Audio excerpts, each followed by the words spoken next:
Secretary Clinton, great to see you. How are you? It's great to have you here. Good to see you, Rachel. The last time you were here, the Mueller report had just come out, and I asked you how you were doing, and you said, personally, things were great, but you said, as an American, you were feeling, and I quote, oh my gosh. Yes. Are you still feeling, oh my gosh? Oh my gosh, now 10 alarm oh my goshes. Really? Yeah, look, I mean, I think this incredible series of events that we are living through right now are overwhelming in their intensity and velocity. But they also are so sad and distressing to have a government that is now engaged in behavior that puts our national security at risk in order to further the president's personal and political interests. It is tragic. So everything you're doing and others who are actually reporting on it is so necessary. In terms of the national security risk here, obviously what the president did and has sort of copped to, because it's there in the White House records that were released, tells us something about what he was trying to do. But in terms of the danger here, the president did put our support for Ukraine in a way that made it contingent. He also has seemingly deliberately reduced public impressions that the U.S. supported Ukraine. He denied them a White House visit until he could promise that he could get what he wanted. Why is that dangerous? What can you tell the American people watching right now about why it's important for us to support Ukraine? Well, first of all, look at what he did. He obviously used taxpayer-funded assistance passed by the Congress on a bipartisan basis to both threaten and intimidate the new president of Ukraine, to investigate his political opponents for the purpose of advancing his own reelection. Now, that has so many elements in it, and it's one of the reasons why I think it's broken through to the American people. It also is troubling that Ukraine has been a subject of constant pressure from Vladimir Putin and the Russian interests in Ukraine.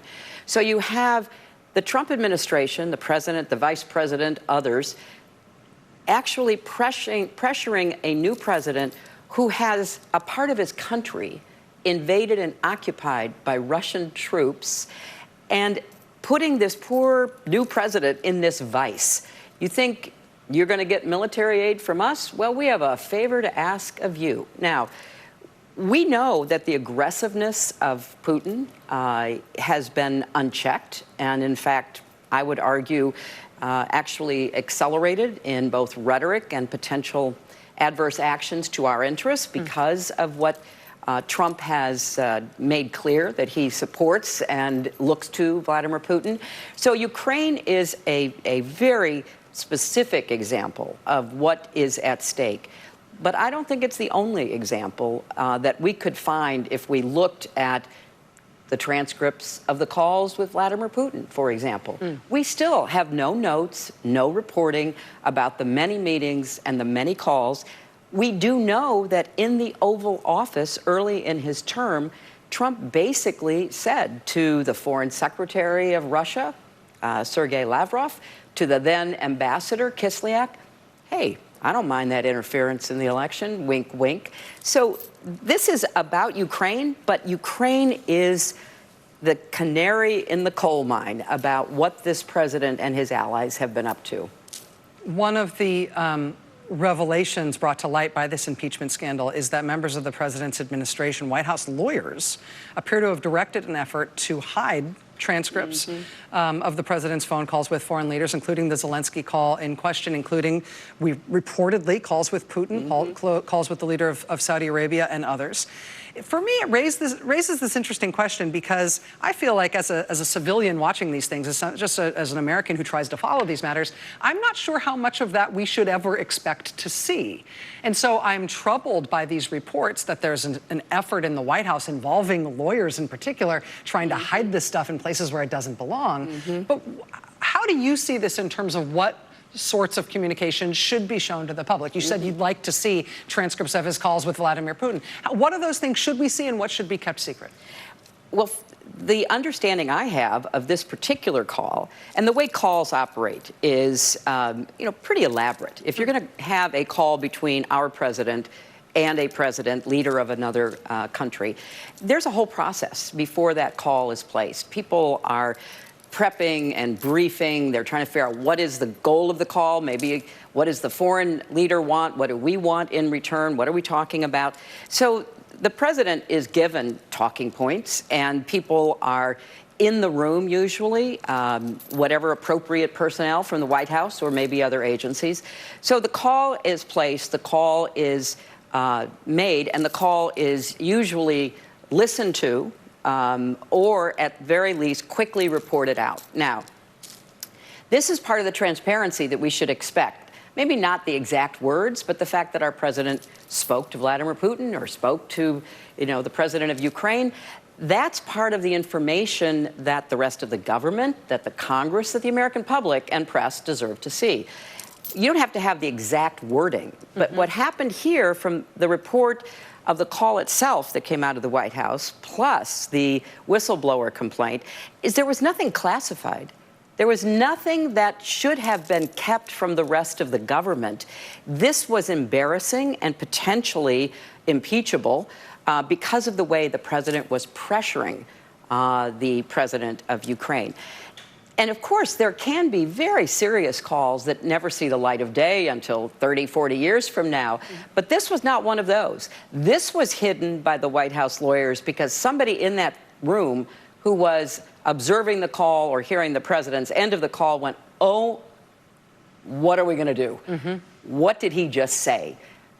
We can't let anybody see that. So instead of circulating the call, because, there are a lot of people working in the Defense Department about the military aid. There are people in the State Department who want to know what's happening with Ukraine.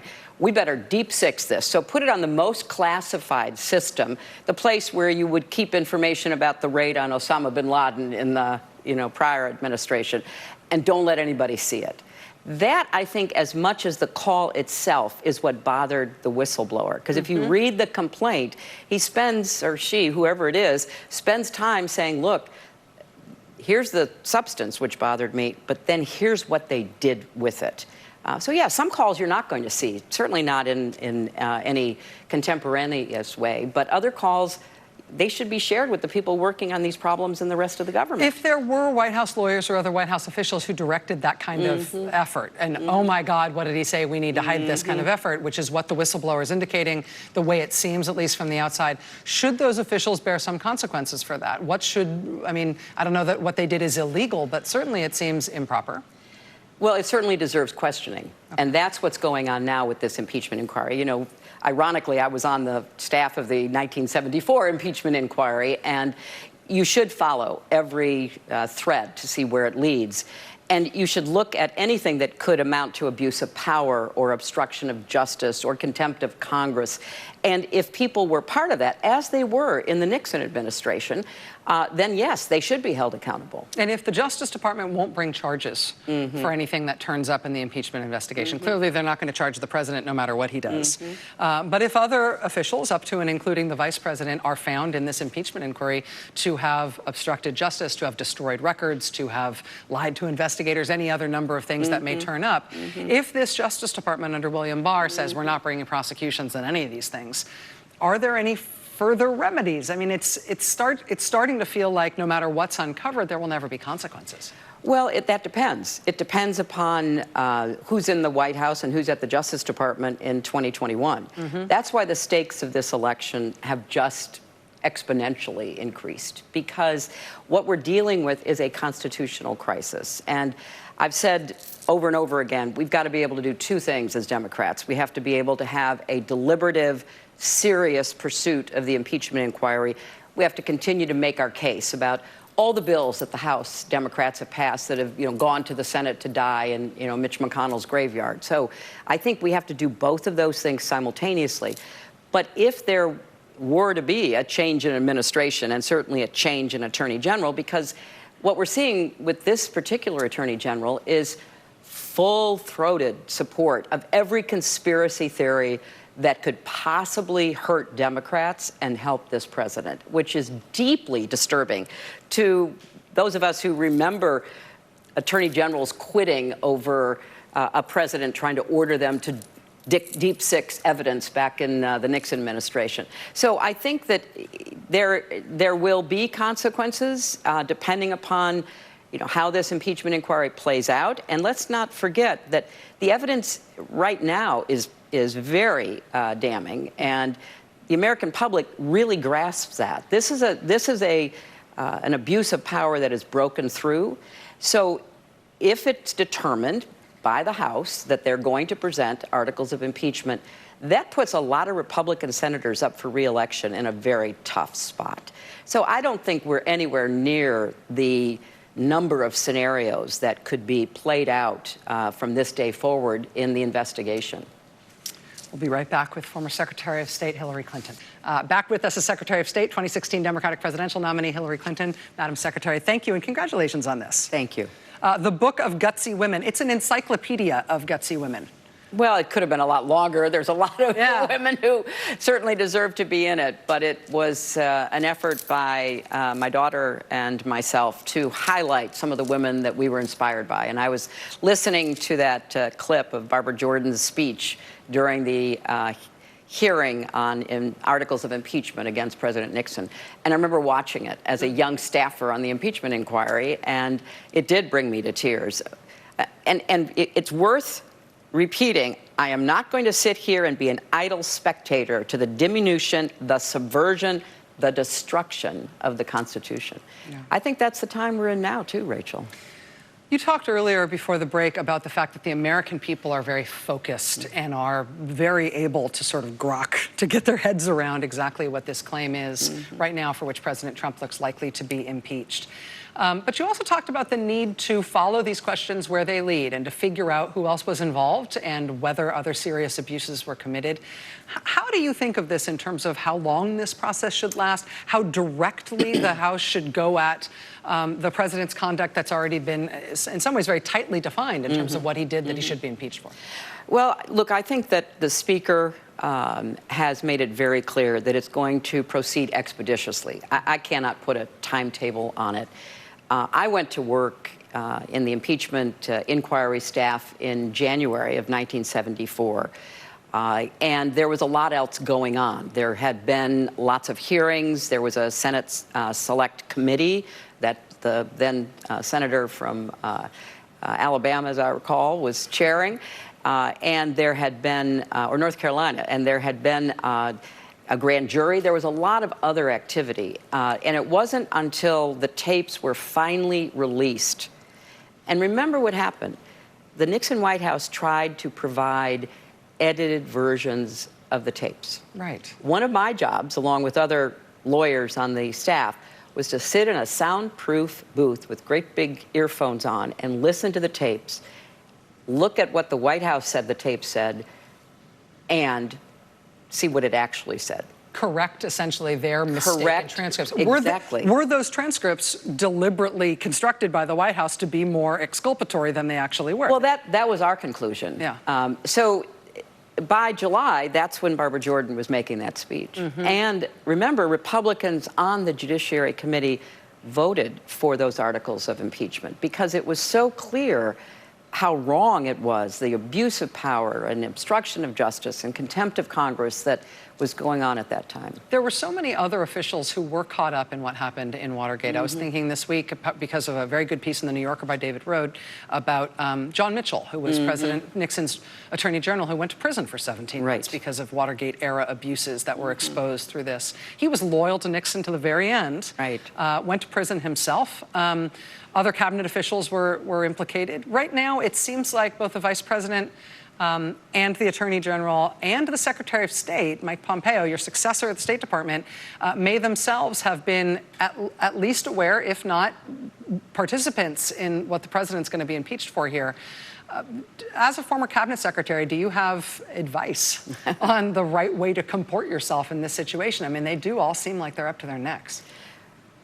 Well, I think what many in the Nixon White House and administration concluded was the right thing to do was tell the truth. Yeah. Tell the truth.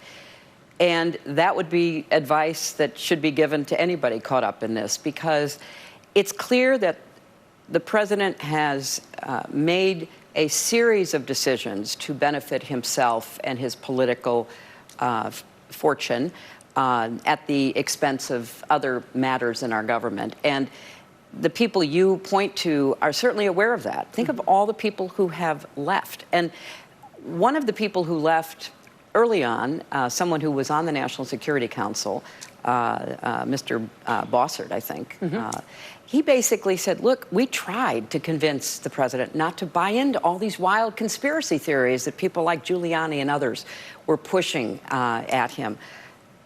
And he bought it. He bought all of the conspiracy theories, all of the crazy, wacky ideas about all of the, things that were being done to him. And now he's on this pursuit of trying to prove that Russia's systematic and sweeping influence in our election didn't happen, because people who he wants to have around him now have totally free rein.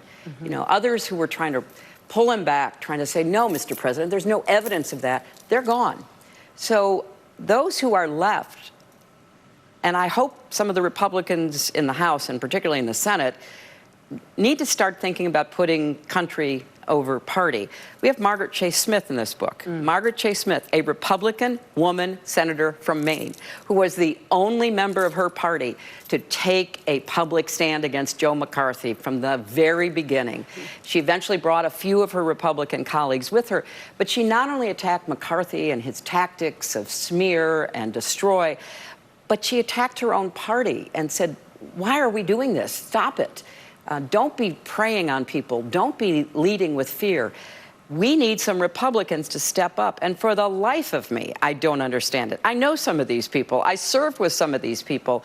And the fact that they're letting this man run roughshod over our Constitution, over separation of powers, over checks and balances, over the rule of law, absolutely makes no sense to me. So the way that many Republicans are protesting or showing their opposition is deciding not to run again, but they don't say anything. They just say, I'm not going to run again.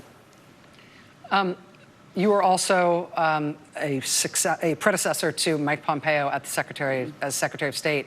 One of the stories that we're right in the middle of right now appears to be the State Department, Secretary Pompeo's office, sort of trafficking in materials, conspiracy theories and other stuff sort of culled from right-wing media. CNN is reporting that this is material that was delivered to the White House by Rudy Giuliani. It was then delivered to Mike Pompeo for him to look into it. The Inspector General from the department has now handed it over to Congress. From what we have learned about these materials, it seems like this was an effort to sabotage and to end the career of Marie Yovanovitch, who is a veteran ambassador and foreign service officer. Right. First of all, I don't know if you know Ambassador Yovanovitch, yes, or if you have any insight into this sort of effort against her. Well, I do. And it's disgraceful. She is a distinguished foreign service officer, non-political. She was, came up through the ranks.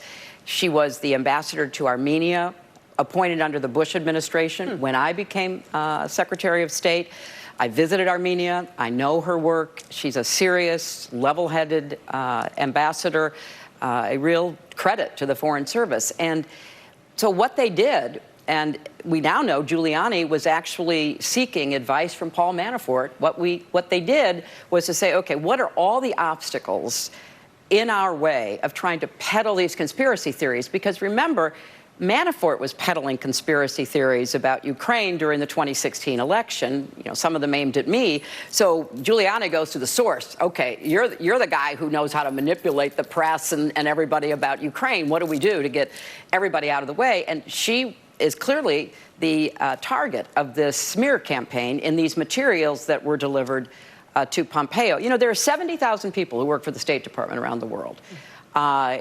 Foreign service officers, civil servants, foreign nationals who work in our consulates and our embassies, and very few, couple hundred, political appointees. So the people who are carrying out our foreign policy, our diplomacy, day in and day out, are people who serve from administration to administration. They are not partisan. They are not even political. They're trying to represent the United States. So the idea that Giuliani and his henchmen would go after an experienced Foreign Service officer who had been an ambassador to Ukraine, a country right in the bullseye of Russian interference and aggression, in order to clear her out so they'd have free reign inside of Ukraine. To do what, I'm not sure, except Manafort's modus operandi included bribery, extortion, and smear all the time. So, you know, I wish I could say I was surprised, but nothing they do anymore surprises me. It is truly distressing to see people who are in our government using it for ideological and personal and power-related partisan interests over and above the best interests of our country.